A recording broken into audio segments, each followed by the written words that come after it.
Assalamualaikum warahmatullahi wabarakatuh. A'udzubillahi minasyaitonir rajim. Bismillahirrahmanirrahim. Alhamdulillahi rabbil alamin. Wassalatu wassalamu ala asyrafil anbiya'i wal mursalin. Sayyidina Maulana wa nabiyyina wa habibina wa syafi'ina wa qudwatina wa uswatina Muhammadin sallallahu alaihi wasallam wa ala alihi wa ashabihi ajma'in. Allahumma faqihna fid din waftah alaina futuhal 'arifin waj'al a'malana khalisatan liwajhikal karim ya arhamar rahimin. Allahumma iftah alaina hikmatak wa anshur alaina min khazain rahmatika ya arhamar rahimin. Rabbi shrah li sadri wa yassir li amri wahlul 'uqdatam min lisani yafqahu qawli walhamdulillahi rabbil alamin. Amin. Qala al-musannif rahimahullahu ta'ala wa nafa'ana wa iyyakum bi'ulumihi fid dharain. Amin. Alhamdulillah. Pertama, selamanya marilah sama-sama kita merafakkan, kita panjatkan setinggi-tinggi kesyukuran kita kehadrat Allah Subhanahu wa ta'ala, kerana pada malam ini Allah Ta'ala masih lagi memberikan kesempatan kepada kita.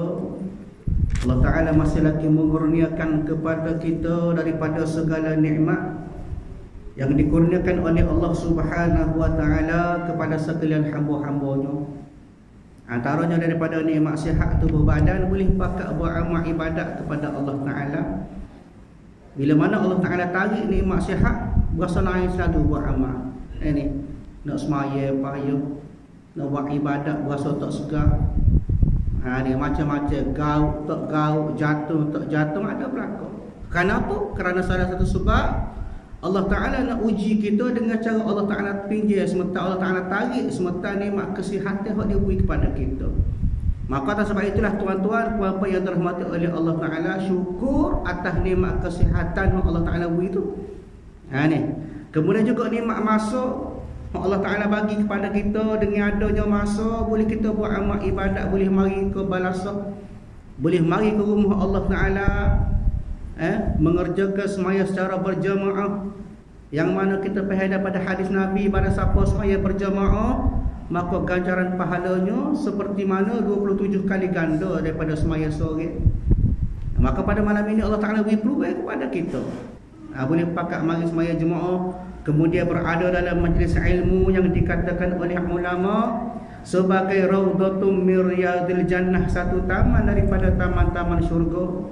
Mudah-mudahan kita minta daripada Allah Subhanahu wa ta'ala supaya kehadiran kita pada malam ini Allah Ta'ala kira, Allah Ta'ala catat sebagai salah satu daripada ganjaran pahala yang kita boleh bawa untuk kita menghadap Allah Subhanahu wa ta'ala, insya-Allah. Tuan-tuan, puan-puan yang dirahmati oleh Allah Subhanahu wa ta'ala, insya-Allah pada malam ini kita sambung lagi kuliah kita daripada kitab Fiqhus Shalah. Kita ada insya-Allah belakang tu ada kitab Fiqh Shalah pada muka surat 61. Dan insya-Allah kita masih lagi berada pada bab istinja ataupun bab salah satu daripada bab taharah. Salah satu daripada bab kita jaga kebersihan, antaranya istinja, kita menyucikan najis kita selepas kita berair. Kenapa? Kerana bagaimana Allah Ta'ala sebut dalam surah Al-Baqarah dalam Quran, surah Al-Baqarah ayat 222, Allah Subhanahu wa ta'ala katakan, firman Allah Ta'ala, innallaha yuhibbut tawabin wa yuhibbul mutatahhirin, kata Allah, sesungguhnya Allah Ta'ala mengasihi orang-orang yang banyak bertaubat dan mengasihi orang-orang yang sentiasa menyucikan diri. Mana kata dalam Islam ini dua kaedah kebersihan Allah Ta'ala sayang. Yang pertama, sayang kita bila mana kita bertaubat. Atas sebab apa? Bila mana kita bertaubat maka kita bersih diri kita daripada segala dosa, daripada segala maksiat kita dengan Allah Ta'ala, daripada segala benda-benda yang menyalahi daripada kehendak Allah Ta'ala, daripada segala dosa-dosa kita buat dengan Allah Ta'ala. Maka cara kita bersihnya iaitulah kita bertaubat kepada Allah Ta'ala. Itu dipanggil sebagai bersih, bersih rohani. Ada pembersih jasmani, maka Allah Ta'ala sebut wa yuhibbul mutatahhirin, makna kata Allah Ta'ala juga mengasihi orang-orang yang sentiasa menyucikan diri. Dia jaga kebersihan tubuh badan dia, dia jaga kebersihan daripada tempat-tempat ibadat dia, pakaian semaya dia dan sebagainya. Maka inilah sebenarnya yang dikatakan sebagai babut taharah, bab kebersihan. Penting ke tak? Pentinglah. Sebab apa? Sebab nak buat amal ibadat kena bersih rohani, kena bersih jasmani. Bersih rohani kita buai daripada hati kita, bersih hati kita daripada segala sifat-sifat Allah Ta'ala tak sih. Contohnya apa dia? Sifat riak nak tunjuk ke orang. Buat amal ibadat nak suruh orang tahu kita ni rajin buat amal. Tak boleh, kena bersih waktu tu. Begitu juga kita semaya nak suruh ada sifat kibriya ataupun takabur, kita berasa kita lah hebat buat amal ibadat kepada Allah Ta'ala. Kita rasa kita ni besar diri, hebat kita, tak ada dalam kapur ni kita rajin sekali buat amal. Tidak kapur ni kapur lain lah, kapur ni bagus belakang, tak ada perangai lagu tu. Tapi noyaknya sifat-sifat yang ada dalam hati kita kena bersih juga, baru Allah Ta'ala sayang. Kemudian daripada bersihnya sifat ataupun bersihnya daripada jasmani kita, nak semaya kena tahu lagu mana cara ambil air semaya, lagu mana peringkat awal, kena tahu cara nak mengangkat hadas kita daripada hadas kecil dan hadas besar, lagu mana cara nak mandi wajib. Maka benda-benda itu adalah satu asas kita nak buat amal ibadat kepada Allah Ta'ala. Kena ingat, Allah Ta'ala tak terima bila mana kita buat amal dalam keadaan kita ni tak cuci, kita ni cemar, kotor di sisi Allah Subhanahu wa Ta'ala. Sebab itu dalam kitab ini, kitab fiqh solat, ada sebut kepada kita berkenaan dengan bagaimanakah cara nak bersih diri menggunakan daripada air mutlak. Kemudian sekarang kita berada pada bab istinja. Di istinja ni, maka bagaimana kuliah lepas sebut dah, istinja ni apa dia? Suci daripada hadas kita, kita kecil, kita berok, kita ketung. Dia semua tu merupakan hadas belaka. Yang mana kita bersihkan daripada dubur dan kubur kita depan belakang, kena bersih belakang. Dia hukum ni lagu mana? Hukum dia jadi wajib bila mana kita nak buat ibadat kepada Allah Ta'ala. Dia asas dia. Jadi kalau kita secara mana rajin buat amal pun, pada bab istinja, bab bersih najis kita tak cuci dah, maka tak ada guna. Nak dia bersih segala-gala. Begitu juga bersih pada bab kita menyucikan najis kita yang dikatakan pada bab istinja. Baik, pada malam ini kita sambung pada muka surat 61.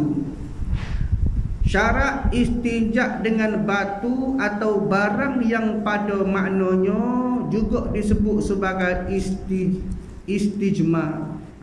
Kepada istijma, maka kata ulama rahimahullahu ta'ala, istijma ni dia satu cara kita bersih daripada najis menggunakan batu ataupun benda-benda kesak. Ada apa istinja dicampur belaka, tak kira lah batu ke, kayu ke, tisu ke, air ke, maka itu semua termasuk pada bab istinja. Dia. Maka istijma ni kaedah dia menggunakan batu. Dia. Jadi yang pertama, syarat dia lagu mana? Najis itu belum kering dari tempat keluarnya. Yang pertama sekali, kita nak beristinja kena tengok najis kita setara mana, kita kena faham. Kalau kering dah najis tubik tu, pagi tak ada lagi kita duk cakap, tak cakap sudah-sudah ke pokok apa berok kita tu ataupun kecing kita tu, maknanya ada najis lagi, sedangkan najis tu kering dah. Contoh kita kata dia tengah je dah duk buat air, tiba-tiba kering. Bila kering, maka hukum dia tak boleh nak istijma, tak boleh guna batu. Maka cara dia kena guna air juga. Maka ulama sebut kepada kita ni, najis yang pertama, najis tu jangan lebih kering. Kalau tengah basah, kita kecil kadang-kadang kepala tu dia, kepala zakar kita tu ada tengah basah tu, maka boleh.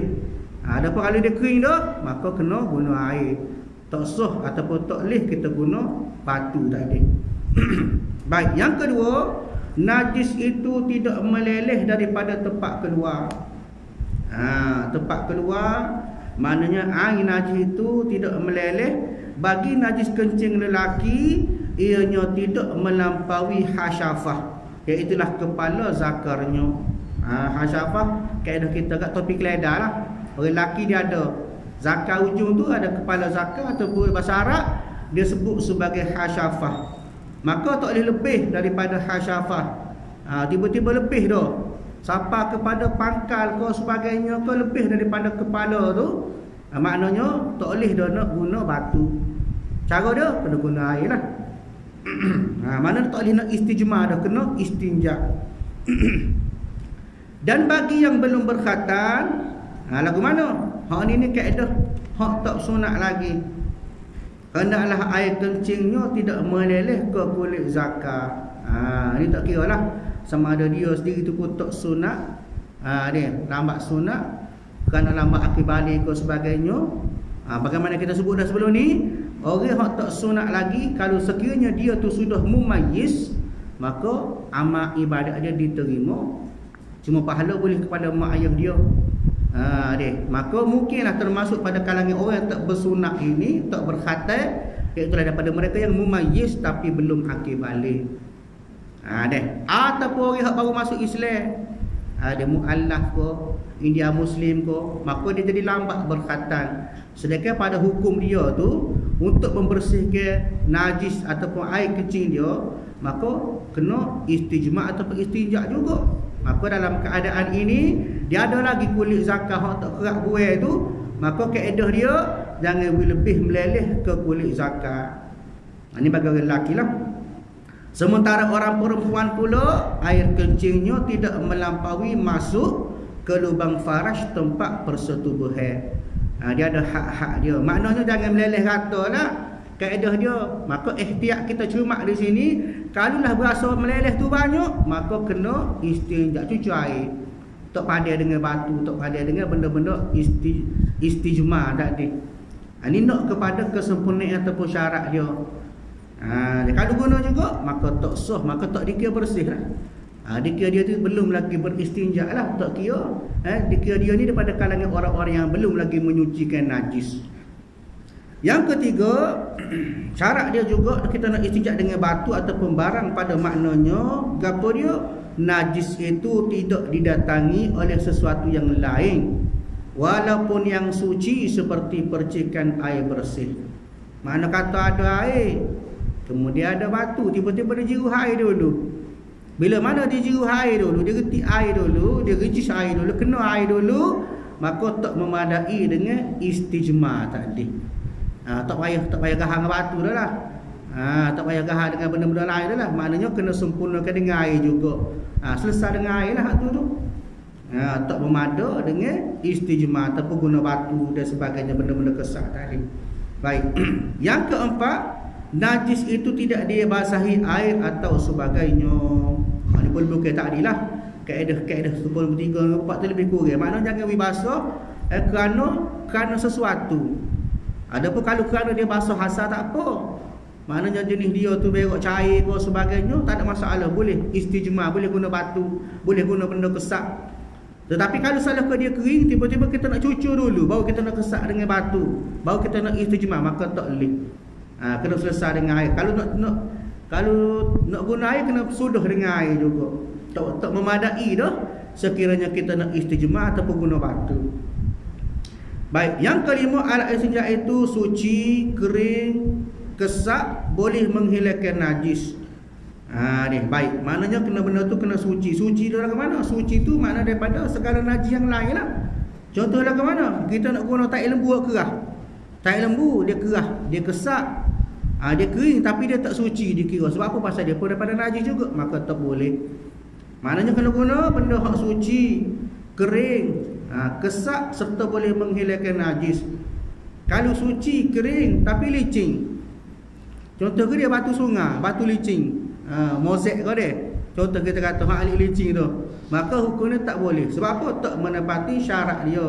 Kenapa? Syarat dia suci, kering, kesak serta boleh menghilangkan najis. Dan tidak dihormati seperti makanan. Makanan tak boleh. Walaupun dia suci, dia kerah. Contoh ke apa dia? Roti. Roti kerah tu, roti orang cicah kopi tu dia. Kerah tu. Dia kerah, dia suci, dia kesak, boleh menghilangkan, tapi tak boleh guna. Sebab apa? Pasal dia tu benda yang dihormati. Dia makanan lah tu. Dia benda-benda lain lah. Makanan-makanan yang lain walaupun kerah tak boleh. Dan kertas-kertas yang tertulis dengan ayat Quran, maka kerah tak boleh.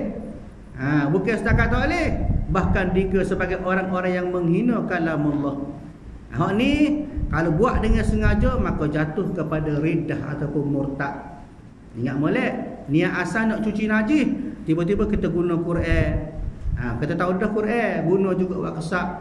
Hak ni ramai orang guna, orang menghina ke agama orang lain daripada agama kita, nak menghina agama ada dia. Dia lepas pada berok, lepas pada buah air, dia kesak menggunakan Quran. Atas sebab apa nak menghinakan?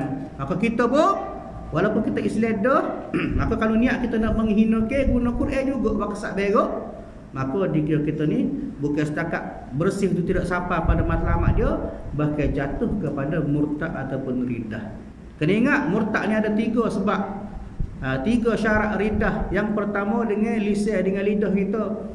Dia bil qaul, dengan perkataan kita. Kita kata semaya tak wajib, mu wajib semaya, aku tak wajib semaya, maka jatuh pada murtad ataupun riddah. Kita guna perkataan kita untuk kata sesuatu yang menyalahi kepada syarat. Dia menafikan wajib Allah Taala kepada kita, wajib semaya, wajib puasa, kita nafi belaka, kita tolak belaka dengan lidah kita, kita lawan, maka dia sebagai ridha. Yang pertama tadi dengan kata-kata, yang kedua dengan perbuatan kita. Kita berok, kita buai, kita kesak Quran, maka dia sebagai ridha, murtad, keluar daripada Islam. Dia begitu juga benda-benda lain, perbuatan kita pijak Quran ke, menghinakan rumah Allah Taala, masuk masjid dengan kasut semata-mata nak menghinakan masjid. Tak apa, masjid di rumah kita ya, naik dengan selipar, maka tak boleh. Walaupun perbuatan itu kita bergurau, tak boleh juga. Yang ketiga dengan ikrar, dengan hati kita, kita beriktikad bahawasanya Allah Taala tu ada orang yang tolong dia pula. Tak boleh. Dia bagaimana konsep yang diamalkan oleh orang Kristian, ada konsep Trinity, 3 Tuhan. Tuhan ayah, siapa dia? Allah. Tuhan Mak, siapa dia? Siti Maryam. Dia Tuhan anak Nabi Isa. 3 Tuhan dia. Maka ini dikatakan sebagai iktikad yang salah. Maka ini juga boleh menyebabkan kepada riddah ataupun murtad. Kata ulama, orang yang murtad ataupun keluar daripada Islam, maka digugur segala pahala, tetapi dikekalkan segala dosa. Habis licin pahala dia buat daripada dia sejak daripada akhir balik sampai dia murtad, habis licin pahala dia. Sedangkan dosa Allah Taala kekal pada dia. Sebab itu kena jaga perbuatan kita. Jangan dia buat benda-benda yang boleh menyebabkan jatuh martabat agama. Dia. Sebagaimana sebut tadi, kertas hak tertulis dengan ayat Quran tak boleh. Bukan setakat tak membersihkan, malah boleh membawa kepada murtad. Dia keluar daripada agama. Begitu juga hadis Nabi, kertas hadis, kita soyok buat basuh berok tak boleh. Nama-nama Allah dan nama-nama yang terhormat seperti Abdullah, Ahmad dan sebagainya. Mana kata anak istinja ni walaupun kadang-kadang menepati syarat, dia ni kerah, dia ni suci, dia ni kering, tak boleh menghilangkan najis, tapi dalam masa sama kadang-kadang benda tu tak boleh guna buat istinja, buat cuci berok kecil kita. Kenapa? Ada sebab-sebab dia, antaranya sebab makan ni, antaranya sebab juga benda tu merupakan benda-benda yang dihormati, dimuliakan, maka tak boleh. Maka bila mana tak menepati syarat-syarat tadi, jatuh hukum dia lagu mana? Hukum dia walaupun najis itu bersih, walaupun punggung kita tu tak ada najis tersebut, maka dia masih lagi tak bersih pada hukum syarak. Hukum zahir bersih dah. Kena faham balik. Baik, muka surat 62 nombor ni atas sekali tu wajib dengan 3 kali sapu. Sama ada dengan 3 biji batu atau sebiji batu yang mempunyai 3 penjuru. Tak kira lah. Kalau batu tu kecil-kecil, maka 3 kali sapu. Sapu sekali teruk, batu lain pula. Cukup 3 butir, 3 kali. Begitu juga kalau ada sebutir batu yang besar, ada sebutir tu yang besar, kita pegang bucu tu, bucu lain pula. So, batu bucu lain pula. 3 bucu buah, tak boleh pakai dah. Tu kaedah dia. Sekiranya tidak bersih dengan 3 kali, tak cuci juga, maka wajib ditambah hingga bersih. Tak kira lah, tambah lagi, sambung lagi, buat sampai bersih. Sekiranya sudah bersih dengan bilangan angkup genap, maka sunat ditambah menjadi bilangan ganjil. Ni kaedah kita nak istinja. Jangan main gahak, ikut dia gahak. Dia begitu juga kadang-kadang kita ni benda-benda hak kita sering kita kata pandai rendah, pandai remeh. Apa dia? Contoh kita kadang-kadang kita musafir. Tak ada tempat nak kencing, kita pun berhenti tepi jalan. Duduk alik buah kayu, kita pun kencing. Ni biasa orang jatuh lah. Maka kita pun siap kencing, kita pun kesak dengan daun kayu. Maka termasuk pada bab istinja. Bila masuk bab istinja kena ikut syarat dia. Lagu mana? 3 kali lah. Ambil 3 lah daun. Kalau batu 3 putih batu. Ni kita kadang-kadang kita gahar selah daun tak, pakai ginyuk-nyuk rasa kau tak ada. Maka dari segi bersih kena jaga. Sebab apa? Kadang-kadang dengan benda tersebut kita berhenti pula RNR semaya pula. Sedangkan haji tadi kita istinja tak sempurna. Ini kita katakan sebagai benda yang simple, benda biasa tapi jadi amalan kita kena jaga. Mula kena beringatlah. Maknanya ikut syarat istinja. Kecuali ada air, kita buat tu air mineral botol, tu dah air lah. Tu dia kaedah air pula. Tidak orang tak panggil, dia tak menggunakan kaedah istijmar tadi. Maka istijmar, maka disebut wajib 3 kali sapu. So tak padan. Sama ada 3 kali sapu dengan 3 butir batu ataupun 3 helai daun ataupun dia sebutir batu besar. Kalau daun pun daun besar, kesak 3 kali, 3 tempat berlainan lah. Itu kaedah dia. Maka kalau tiba-tiba genap, bersih dah tapi bila genap, maka tambah lagi biar cukup ganjil. Tahu dah genap ganjil dia. Maknanya kena ikut kaedah dia. Jangan kira asal cuci.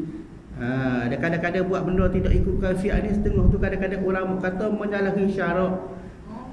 Kena faham molek. Nampak bersih dah tapi istinja dah tapi tak sempurna di sisi Allah Taala. Sebab apa? Tak kena cara dia. Sebab tu kena mengajilah. Baik. Maka sekiranya tiada syarat-syarat tadi, maka istinja itu diwajibkan dengan air sahaja. Sebab tu kita kena faham moleklah. Bab istinja ni tempat kita lah ni jarang dah. Nak tak ada air, nak putus air jarang dah. Dan ni mana-mana tempat pun ada air. Kenapa? Kerana air ni kata ulama, air yang merupakan kaedah yang paling sempurna sebenarnya.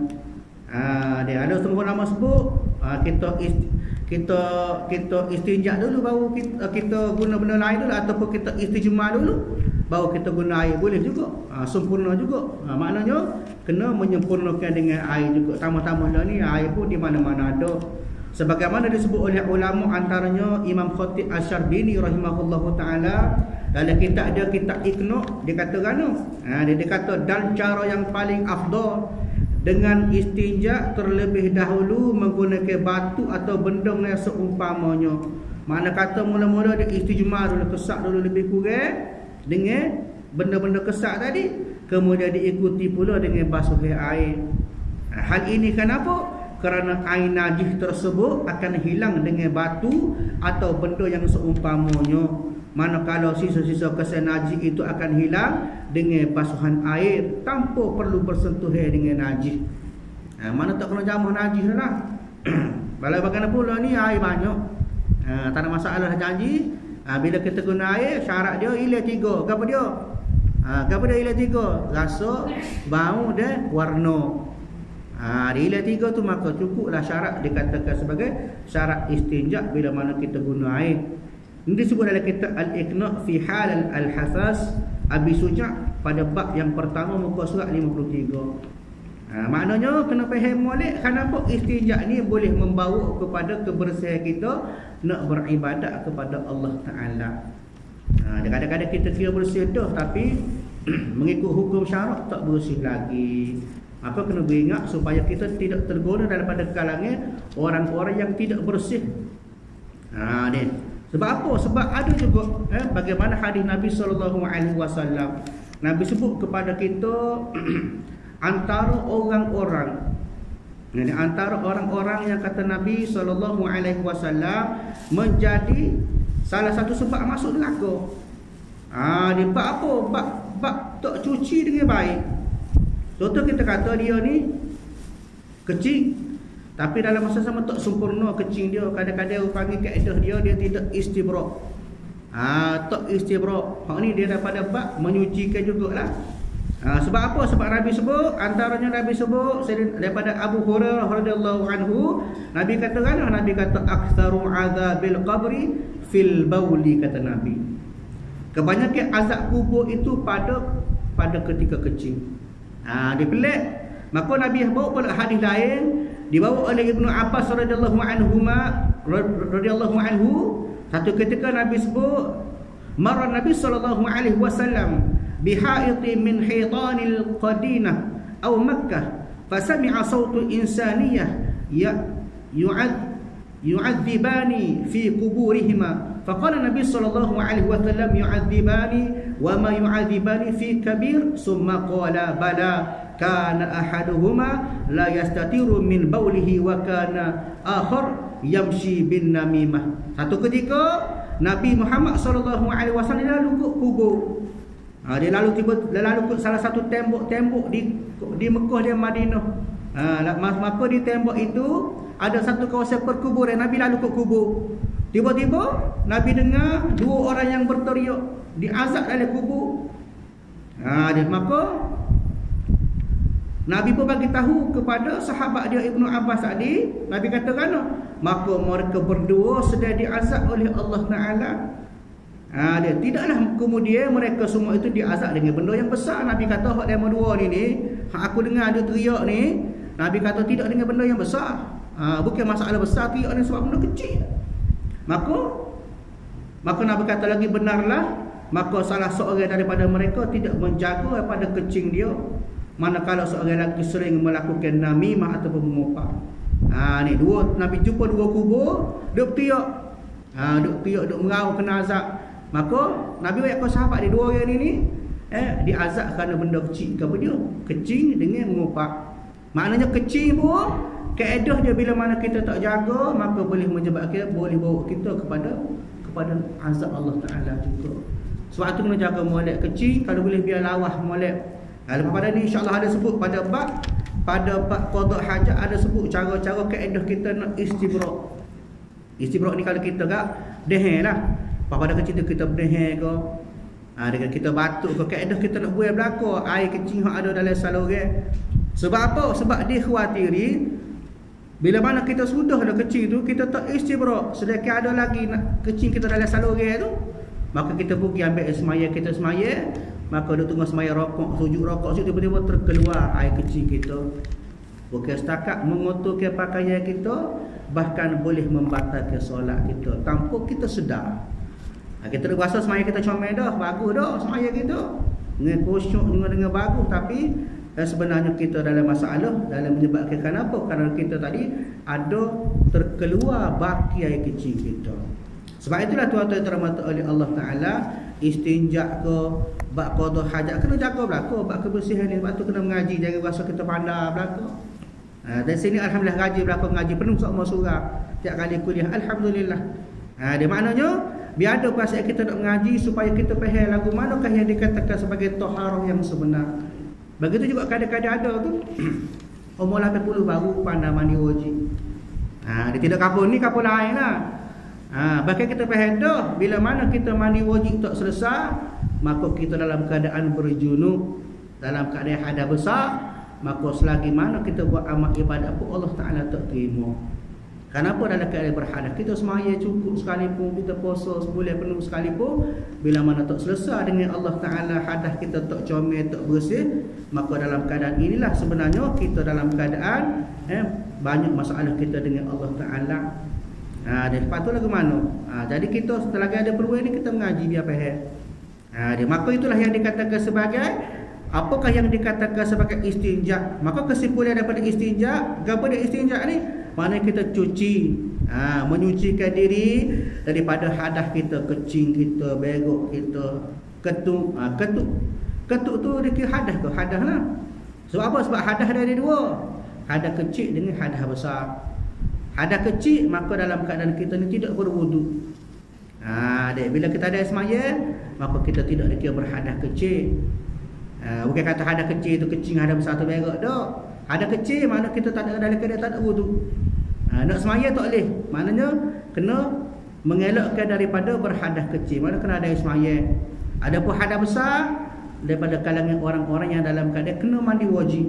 Itulah keadaan berhadas besar. Tak kira lah sama ada dengan mandi wajib tu dengan sebab dia tu bil ihtilam, kalau jatuh dengan mimpi ke, mana dia keluar air mani ke, orang lelaki, orang perempuan dengan haid, dia macam-macam lah. Maknanya kena faham apakah yang dikatakan sebagai hadas tadi. Maka menyucikan hadas itu ialah bagaimana keadaan kita beristinja. Dia istinja tadi, bagaimana disebut pada kuliah yang lepas, kita cucilah, sama ada menggunakan air mutlak daripada 7 jenis air tadi, air mutlak tu, ataupun daripada benda-benda menepati syarat-syarat untuk kita beristinja, membersihkan diri kita daripada segala najis-najis tadi.